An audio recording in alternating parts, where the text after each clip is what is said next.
what my other colleagues are doing is they're just having, that we can, yes.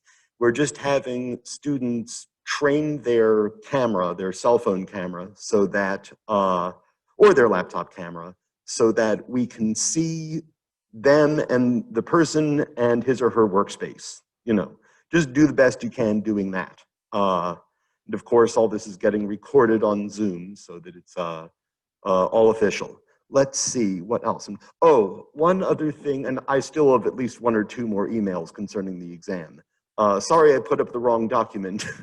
The document you saw at first was the email that I sent about the matter to my class last term. And so there were things that were different, you know, that I had to change in the email that went to you. So you can basically ignore that other document.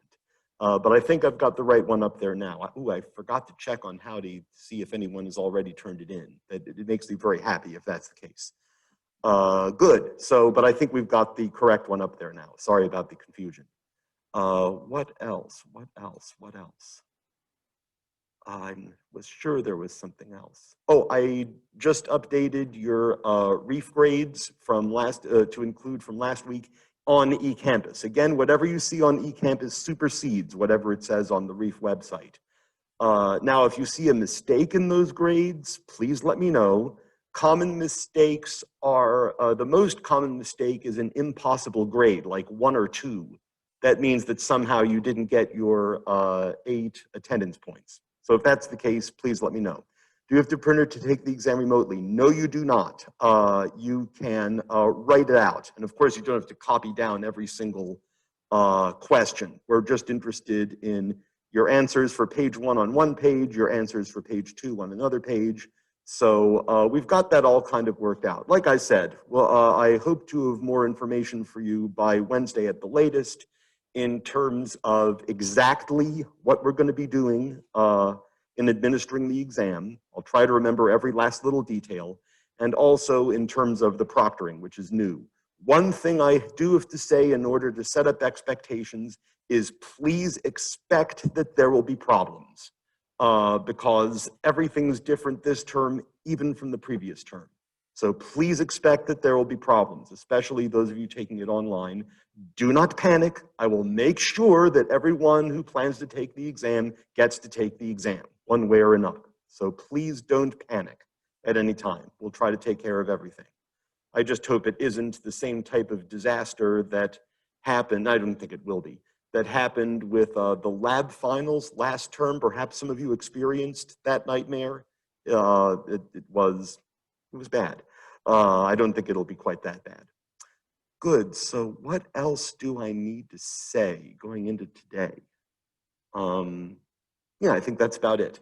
So I do have sort of a reef assignment for you guys. Today we're just taking attendance. I do mean at least, hopefully at least once a week. Most weeks, it's a little harder in a week that we have an exam, to have you use the reef polling so that you get your money's worth out of that.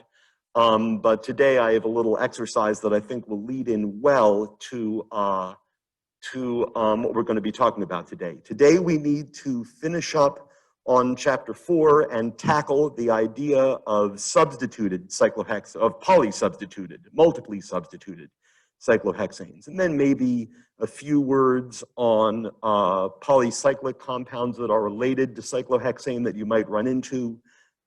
Just a few words so that when you run into these structures, you're prepared to deal with them. But let's see. First of all, one thing that we're going to be saying is, oh, question. Oh, you can't see it? It was on. What happened? Oh, geez.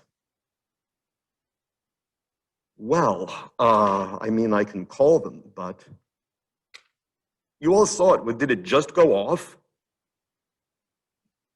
That's weird. All right, well, clearly this class is going to come to a grinding halt because we can't go on unless you guys can see it. Wait a minute. Aha. There's a whiteboard. And of course, there's no whiteboard pens. Of course not. We almost had it. Well, I'm going to have to turn off my Mike and take care of this. It's probably going to be another 5 to 10 minutes until we can get this settled.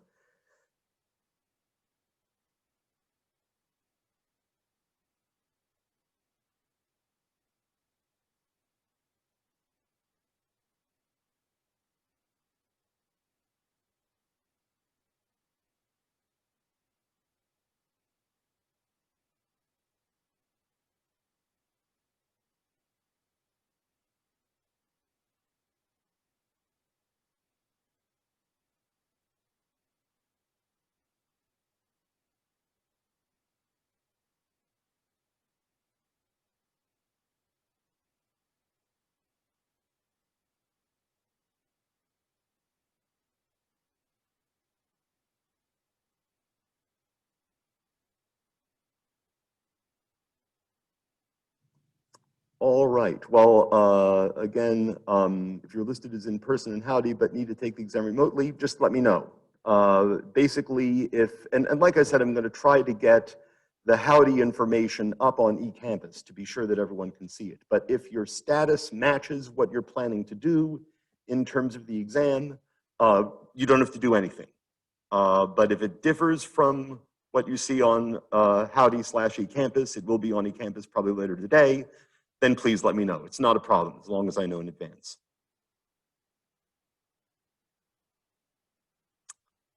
Well, maybe I can go on a little bit. I'm assuming those of you in chat can actually still see my whiteboard. If I can see it, then you can see it. I can actually go on, and those of you who are in person will be able to see what's going on very shortly. But basically what I was going to start with by way of introduction is there's a couple things we're going to need to know in order to know which of two conformations of a polysubstituted cyclohexane is more stable. And by the way, it's entirely possible for the two of them to have the same energy. You'll get examples of that on OWL as well. But one thing that you'll need to know is how to tell which of two groups is bigger than the other. This is something I've noticed needs a bit of explanation. And it's a bit of an oversimplification, but I think it will get you through 99, 98, 99% of the cases, just to observe that of two groups on cyclohexane, and this is going to be on the screen in just a second, of two groups on cyclohexane, the larger group is the one with more atoms, the smaller group is the one with fewer atoms. That's really not going to lead you astray. Beyond that, I think you know some things about atomic size that, some of these are pretty easy to tell. Obviously, if you have an OH and an SH, well, the SH is bigger because sulfur is bigger than oxygen, right? So I think you know a lot of that stuff already. So that will help you, I think, to make that determination. Basically, we're going to come to the conclusion, if you have a choice of two different groups being axial, then you want the smaller of the two groups to be axial. I think you figured that out in the reading. Oh, wait a minute, why is that cut off? Maybe it's on screen and I need it to be on whiteboard. No, it's on whiteboard. Well, what if I did that? That's helpful, good, that works. So like I said, that's how we're going to define larger versus smaller groups. And I think that will get you through.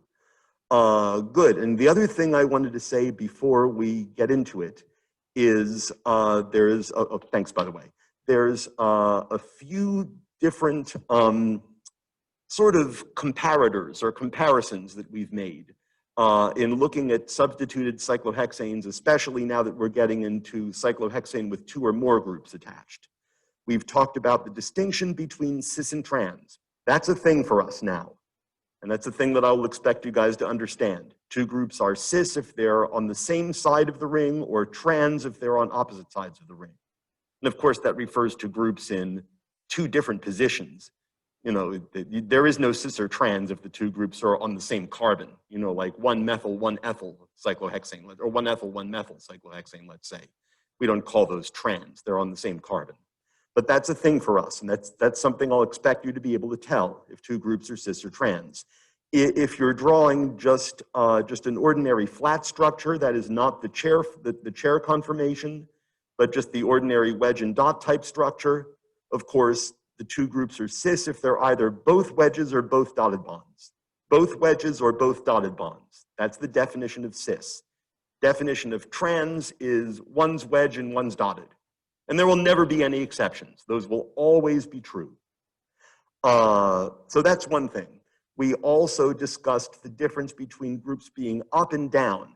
And that's especially easy to tell for axial groups, right? Because you can look at the chair form and just, you know, it's very clear. The axial groups, some of them are pointing straight up, and three are pointing straight up, and three are pointing straight down.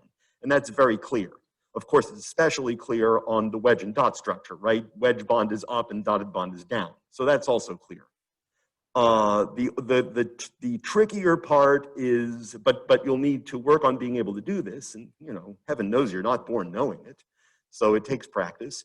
But the trickier part with cyclohexanes drawn in their chair conformations is being able to tell if an equatorial group is up or down. And if you're having trouble doing that, I gave you a step-by-step method to take care of that. What you do is you follow the equatorial group in question back to the carbon that it's attached to. That's step one. Find the carbon that it's attached to.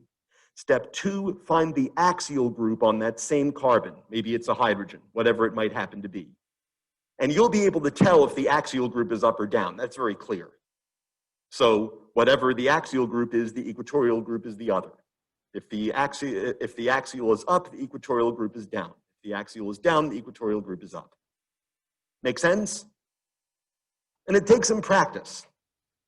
But that's another thing. So these are both things for us. Now, these two things go together, of course, cis, trans, and up, down, right? Cis means they're either both up or both down, and trans means one up, one down.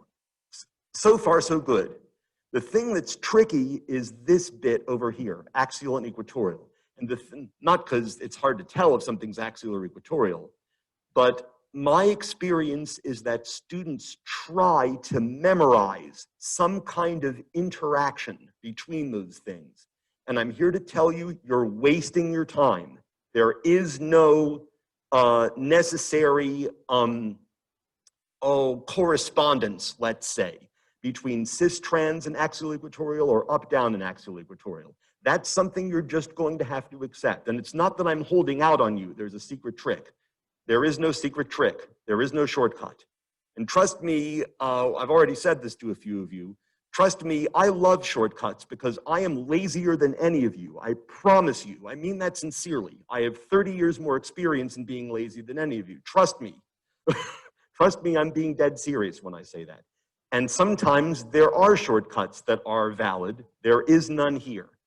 So please do not try to memorize any alleged correspondence between up, down, and axial equatorial, and cis, trans, and axial equatorial. If you know two groups are cis or you know they're trans, that tells you nothing about whether they're axial or equatorial. Likewise for up and down, tells you nothing about axial and equatorial. There is zero correspondence. And any attempt to memorize a correspondence, I think, is a waste of time. Unfortunately, your textbook actually is a table that tries to do this.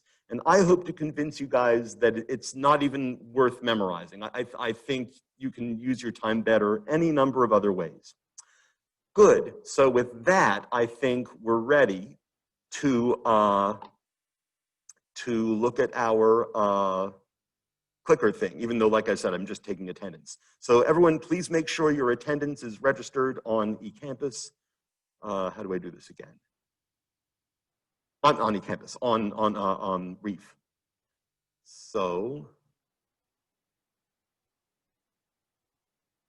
your mission, should you choose to accept it, and by being in this class, you have already implicitly accepted it, is as follows. Draw cis 1,3-dibromocyclohexane using a flat structure, and then by flat, I mean wedge and dot structure, you know, but not a chair form. And then using both of its chair forms. I think this is, I think I've used this question in the past exam. This would totally be fair game, something like this on Friday. So that's your first exercise. Can't really do anything whilst you do that.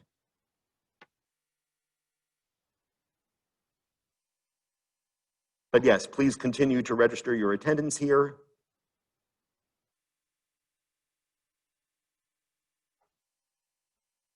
Actually, 13 out of 102 isn't terrible, but I bet some of those 13 actually aren't absent. But yes, you'll get all 10 points automatically just for attendance. It won't show up in REEF, but I'll take care of it later. I'll hook you guys up.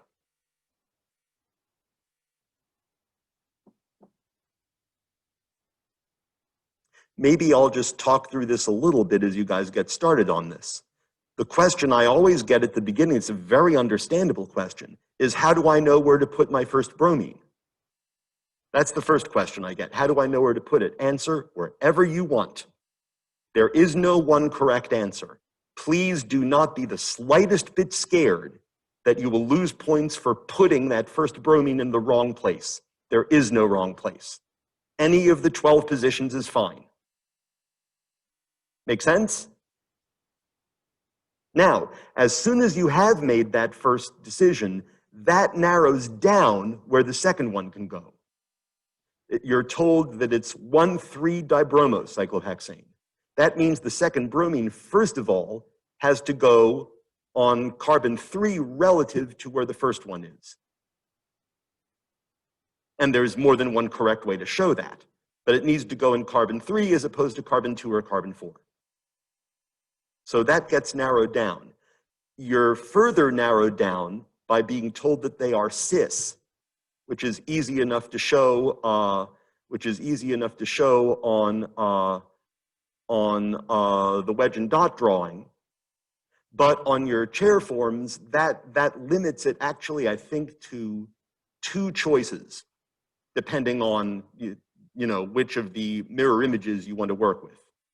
And then once you've figured that out, you're limited in how to show it when you do the ring flip interconversion. We need to make sure, remember how we did that? We grabbed one end and grabbed the opposite end and pulled. And so everything seems, if we pull this way, then everything seems to rotate clockwise.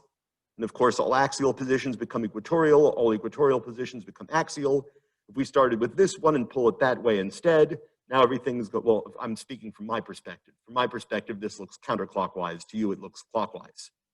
And again, everything axial becomes equatorial. But those rules have no exceptions. Everything axial will always become equatorial. You never need to worry about any exceptions. That will always be the case, no matter what you're given. So maybe what I'll do for starters is I'll save showing you the answer, quote, answer, until later. I'm going to purposely try my best in answering it. Knowing my luck, I won't succeed. But I'm going to purposely try to come up with a correct answer that's different from the one that I've put in that PowerPoint file. So, cis-1,3-dibromocyclohexane. Well, many correct ways to draw the flat structure or the wedge and dot structure. You might do something like this.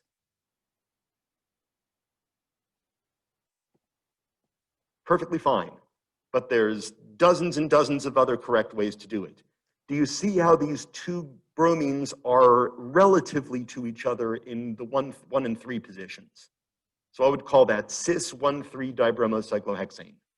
And by the way, that's another thing that I just slipped in as a little surprise, which is if you can name alkanes and cycloalkanes, then you know everything you need to know in order to be able to name alkyl halides. You don't need to know anything else. If you can handle cis-1,3-diethyl cyclohexane, then you can handle cis-1,3-dibromocyclohexane. There's not a single other thing you need to know in order to be able to do that. So that's why we start with naming alkanes. But I could have just as easily have shown 1 and 3 relative to 1. I could have turned the molecule any which way, and I could have drawn them both as dotted bonds. Wedges are no safer or better or more correct than dot bonds. It's the relative. It's how they relate to each other that matters. They need to be both up or both down. All of those other variations are yet another good example of not only would I not take off points, but I wouldn't even notice. I would just immediately see that it's the same thing and move on, which means you guys need to practice also until you see that all of those are the same. They're not different answers from one another. And as I said before, goodness knows that takes time and practice. I realize you're not born knowing this. Good, so now let's move on to our chair conformations. I'm purposely going to try my best to draw it. I don't really quite remember how I did it in the quote answer over there, but I'm gonna set up my two chairs. I like to first put on all 12 bonds just to make sure that I'm getting all my bond angles right. Also, just a little pro tip, the two that I always struggle the most with are that equatorial position and that equatorial position. Those are the ones I had to work the longest on getting those to look right. You'll also notice another thing. I switched around. I think the other day in class, we did the chair of this shape first and that second. I don't want you memorizing this one goes first. Trust me, the more you try to memorize, I know memorizing feels good. I know it feels like you're learning something. But with this sort of topic, we need to learn to get beyond that. The more you try to memorize, the less you'll actually really understand it. And I'm expecting you guys to really understand it, to master this material. Anyway, let's drop in those bonds.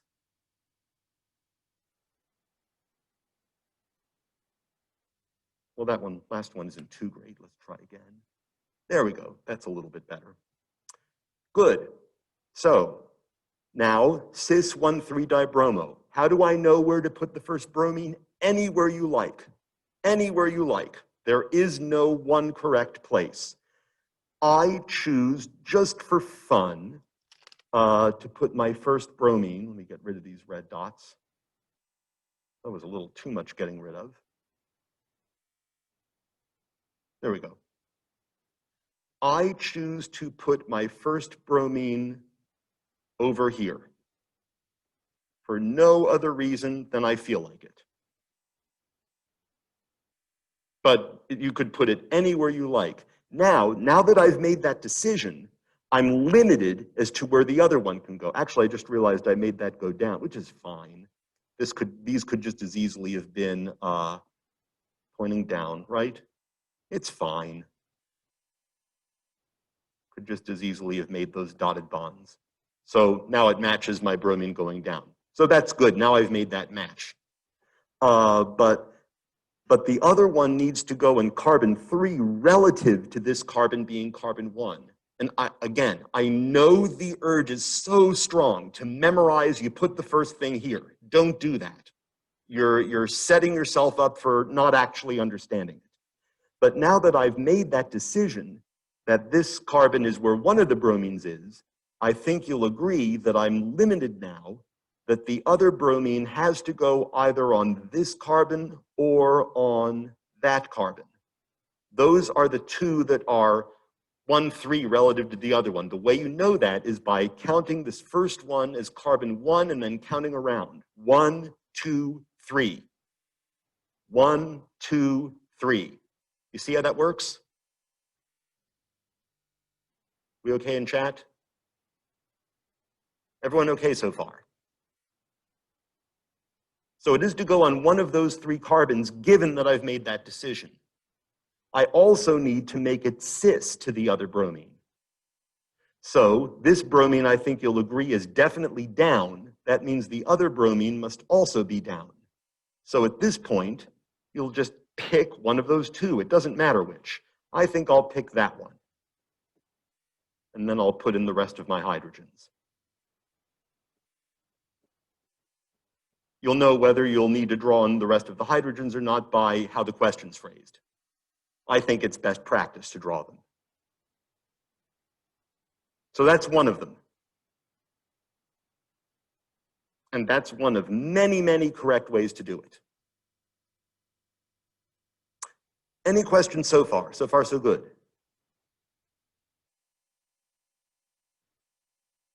Is everyone following what I mean? Oh, I'll answer the question first, yes.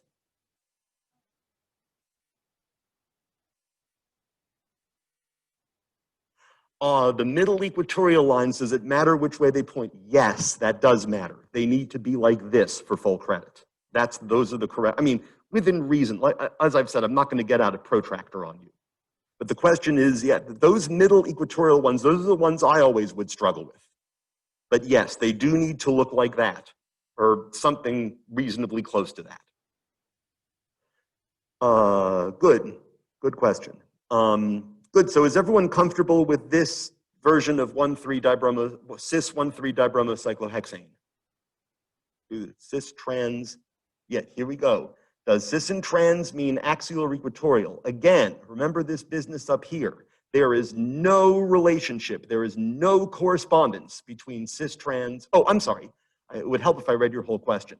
Does cis trans means up, down, or axial equatorial? It means up and down. There is no correspondence to axial and equatorial. And again, that's probably, I think, one of the trickiest things in learning how to do these. But cis and trans only have to do with up and down. They have nothing to do with axial and equatorial. There's no hidden correspondence between the two. And I believe any attempt at trying to memorize one is a waste of your time. I'm just letting you know from experience what I've seen students do in the past that works and that doesn't work. And that's one thing that definitely will not work. Good question though. Good, so now that I've put in my two bromines over here, now we need to do our ring flip. So we're going to grab this carbon and grab the one on the opposite side and pull. We could pull any two on opposite sides as long as they're on opposite sides. I find it the easiest to see if I pull this one down this way and this one up the other way. And so as a result, everything's going to appear to move counterclockwise the way I've done this. So that top carbon is now going to be down here. The other one is going to be over here. And they're going to drag all of their groups with them. And so in the ring inversion, everything axial will become equatorial, everything equatorial will become axial. So this bromine is now going to be equatorial over here. And the other one, where's my other bromine? Over here. We're going this way, so now it's going to be equatorial over here. It's going to appear to move counterclockwise in this case. And the rest will be our hydrogens. Did I forget any hydrogens? No, I think we're in good shape. So that's one correct way of doing it. Now, I think you'll all notice that the bromines started out down and they will end down. So axial and equatorial always flip, always, no exceptions when you do a ring flip. Up and down always stay the same when you do a ring flip inversion, always, no exceptions. So these are good things to be aware of. Learning ideas like that, I think, is much more helpful than trying to memorize X goes in Y place. You have to become comfortable with making a decision. That's really, I think, the hardest part of this path is you have to be responsible for making that first decision. But once you get used to that, I think the rest goes on very well. Good. So this is our equilibrium is between these two. Now let's say we need to make the decision of which of those two is higher in energy and which of those two is lower in energy. We covered that the other day. We're looking for the bromine was in the middle of the first one, now it's in the corners. Well, it's because remember, everything seems to move. If we call this carbon 1, 2, 3, 4, 5, 6, remember everything moves. 1, 2, 3, 4, 5, wait a minute.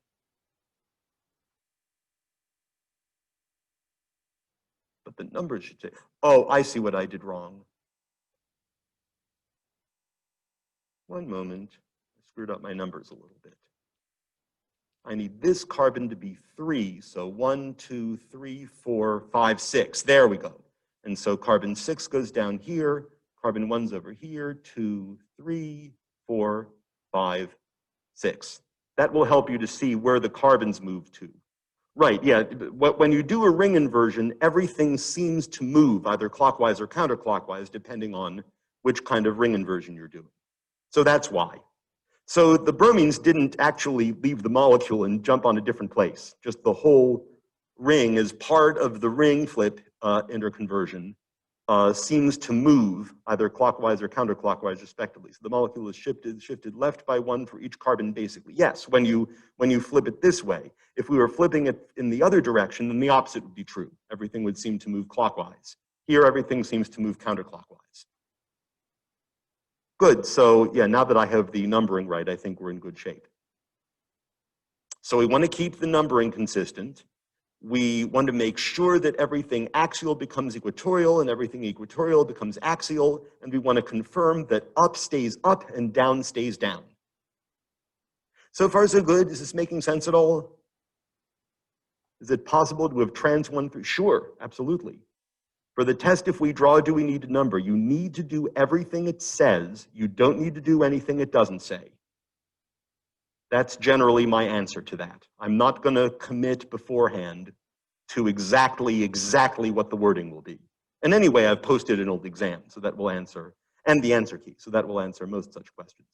Would a trans 1,3 have 1 in axial, 1 in equatorial? Exactly. And so we would come up with a very different answer to this.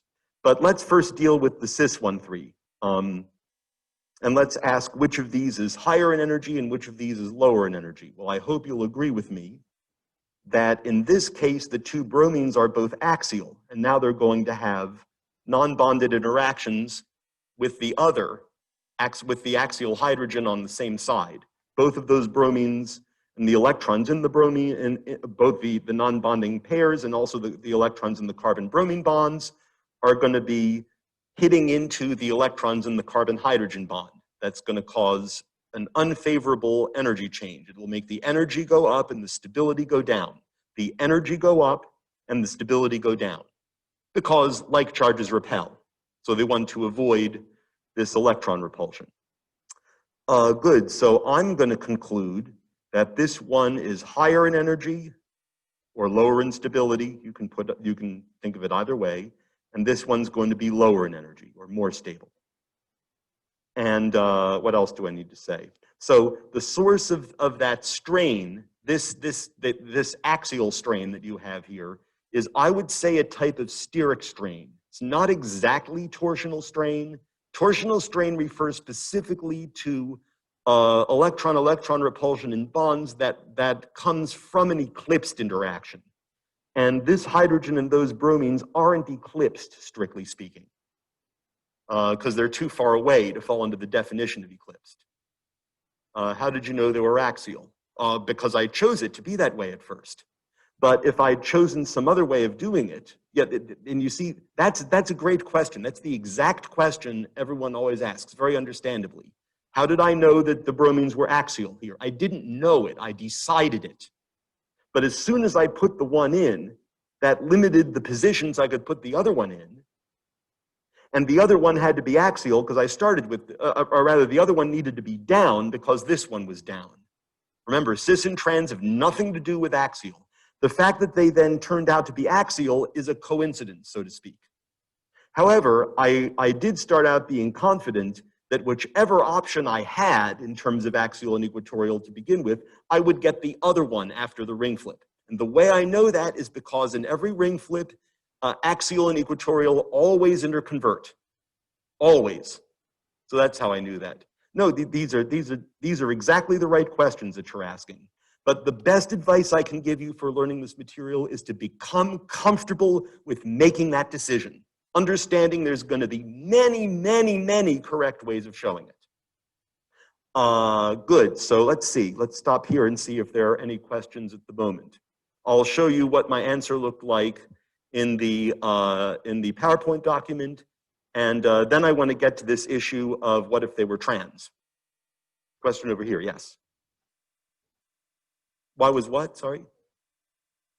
Steric strain is opposed, why is it steric strain as opposed to torsional strain? And, you know, the definitions are a little bit fluid here, but the way I see it is torsional strain is a similar phenomenon to steric strain, but it's specifically for those cases where you have electron-electron repulsion in groups that are eclipsed to one another. And we defined what eclipsed meant in an earlier lecture. These groups over here the bromines and the hydrogen, they are not eclipsed. They don't fall into that definition. They're too far away to be eclipsed. But there's still electron-electron repulsion. And so to me, that makes it steric strain. Steric strain to me is a more general thing. To me, all torsional strain, let me get this right now. All torsional strain is a type of steric strain, but there are steric strain incidents that are not torsional because they're not eclipsed. That's how I see it. That's how I always was led to understand it. Good. So just for fun, I watch this now. With my luck, the thing on the PowerPoint document will be absolutely identical.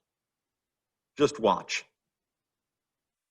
No, thank God they aren't quite identical. I did start out with them being both axial in this one and both equatorial here. This is going to be on eCampus, on our eCampus page, so you can download this at your leisure. But this is another correct way of doing it. There are probably dozens of others besides. So there's many, many correct answers, or many versions of the correct answer, all of which would be accepted. As long as, and you know, I could have had I could have flipped these around. So this was on this side and that was on that side. Perfectly fine. Not only would I not take off points, I wouldn't even notice. But this is yet another way of drawing that molecule. And again, we would conclude this conformer is higher in energy, this conformer is lower in energy. And if we had flipped it around, then we'd say the one on the right. So please don't memorize that the one on the left is higher in energy. That's not true. Yes.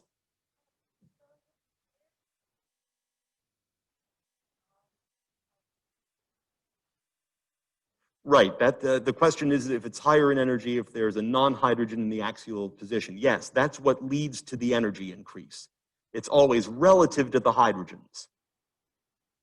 And then what if you're in a position where you have to, you know, something's going to be axial and you have to decide which is worse? Well, we defined that earlier. The worst one will be the group that's larger, and we define the larger group as the one having more atoms. I think that will always lead you in the right direction. Of course, there are some obvious ones. Like if you have to choose between a chlorine and a bromine going axial, well, you already know the bromine's bigger because it's a larger atom. So could you draw an example of what you would call torsional strain? Sure. What about ethane? Oops, I closed something. Hope I didn't stop. Let me just make sure I didn't stop the recording.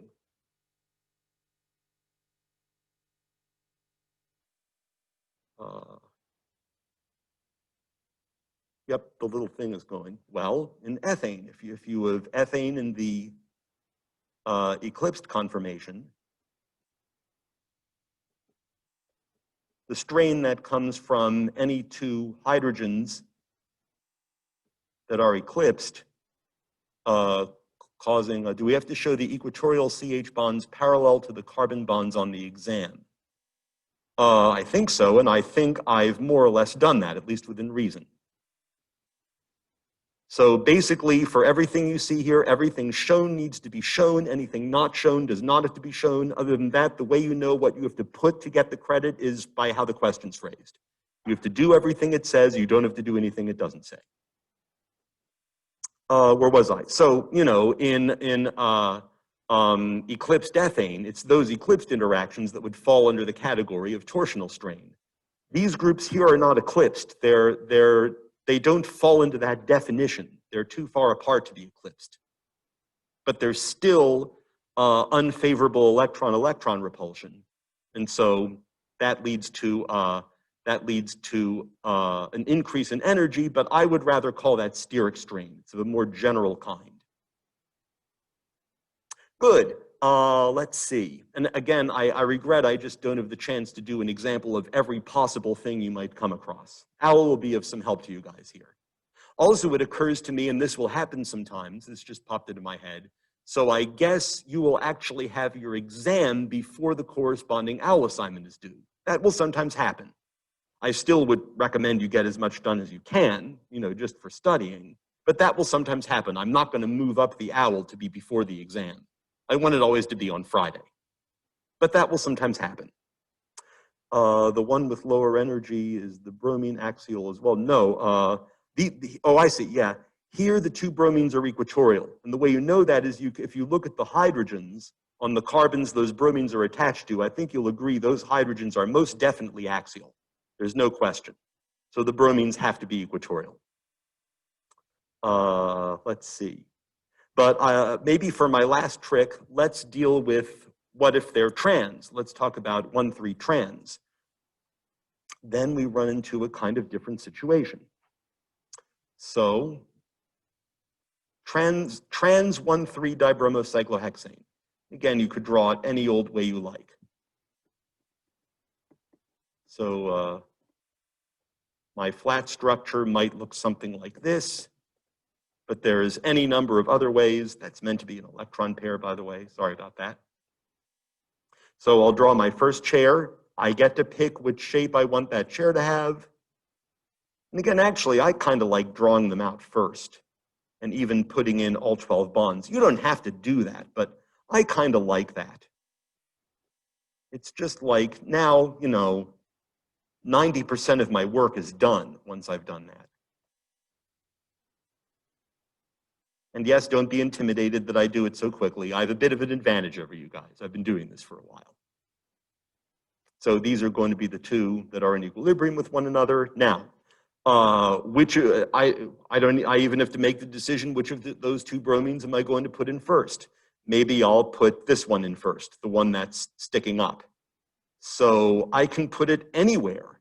Literally any of those 12 positions, I can get a correct answer that would receive full credit after I put in the first bromine, anywhere I like.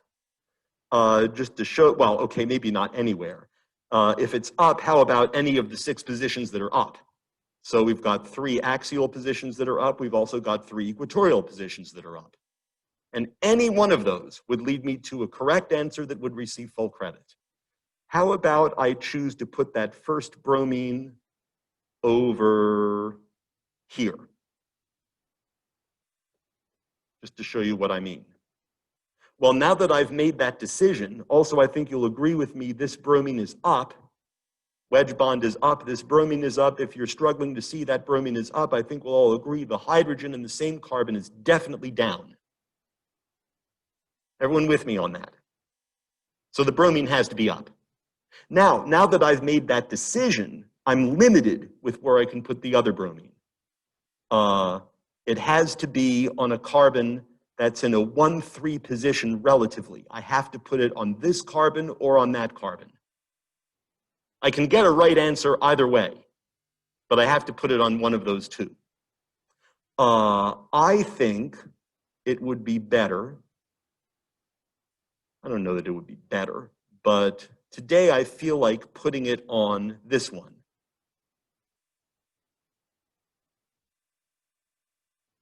Now, how did I know it had to be like that? Just now, just to help you guys figure it out, the question here is, how did I know this would be axial? I didn't make my decision based on that. I did know that the bromine had to be pointing down. And on that carbon, the down position happens to be axial. That's actually another thing that I should have said about this. Here's another thing I should say that you can take into your studying. Before I started drawing this chair, I had no idea what was going to be axial, what was going to be equatorial. I did not know that beforehand. And that's, again, I think something you guys are going to have to get used to. Not knowing beforehand what the correct answer is going to look like. But I had no idea. I did not know what was going to be axial. I did not know what was going to be equatorial. I had not made a decision of exactly where things would go and exactly what it would look like. I did not know any of that beforehand. And I am still comfortable with that. Honestly, I think that's one of the main things students need to work on in learning this material. Good. So now that I've made that decision, I can put in the rest of my hydrogens.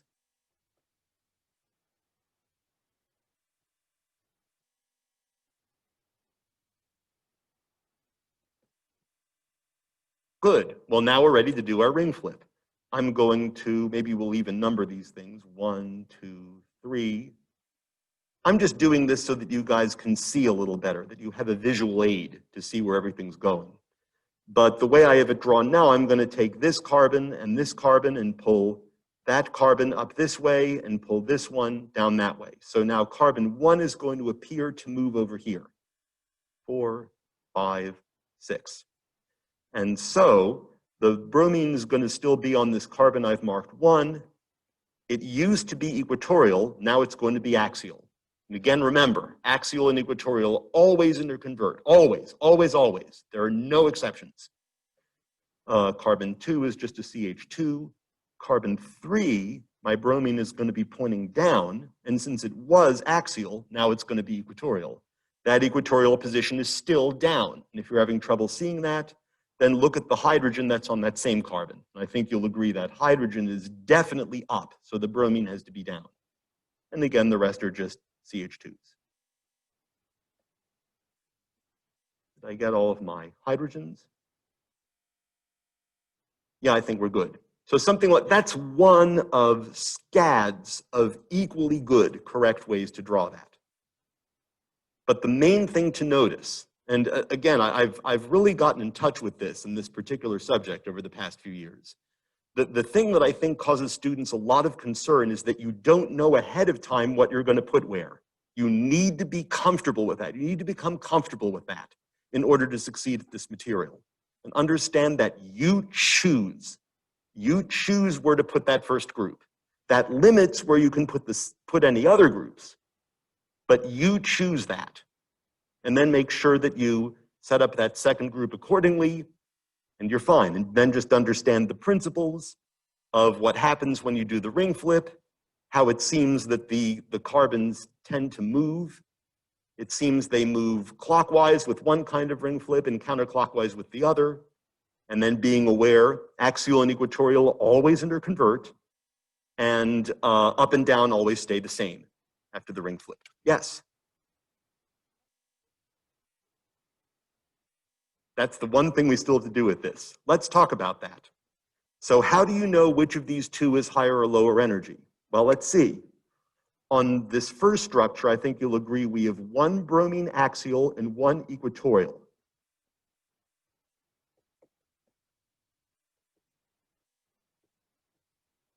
Agreed?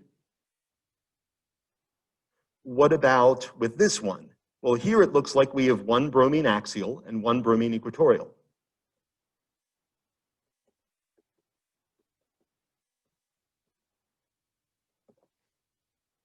So what about the energy? What do we conclude? They're equal. Yep. And you would put that if you were asked that. Same thing on Owl.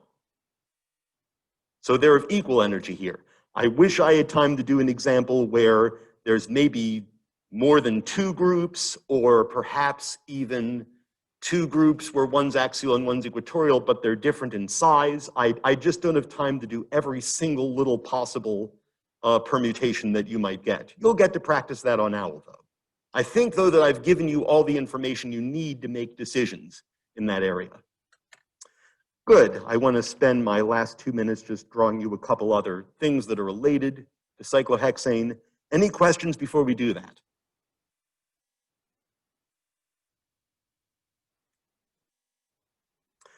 Good. I should also note that the end of this lecture marks the end of the exam material, right? That's going to be the end of chapter 4. We will start chapter 5 on Wednesday. That material will not be on Friday's exam. That'll be on exam number 2. I still will expect you all to come. That's the only time I'm going to lecture on that material. So a couple other things. Whoa. It is certainly possible, allowed, even encouraged to fuse multiple cyclohexanes together. That compound happens to be called decalin. I don't really care if you know that, but it's used as a solvent, and it also shows up in a lot of other structures. You might be familiar with what's known as the steroid nucleus. I think you have some questions on this. An Owl, that consists of 3 fused cyclohexanes and 1 cyclopentane fused exactly like that. I should also mention that if you understand cyclohexane in the chair conformation, then you automatically also understand a molecule like glucose. It's directly applicable and directly relevant to important biological molecules like the carbohydrates. And I don't care if you memorize that structure now. I will care next semester that you've memorized it. But my point is that if you understand the structure of cyclohexane, then you know everything you need to know in order to understand the structure of simple monosaccharides like glucose. All we've done is we've taken a cyclohexane and replaced one of the CH2s with an oxygen. That's it. Everything else is still the same. Finally, one other variant on cyclohexanes that you guys will eventually see some of is these bridged bicyclic structures, like this guy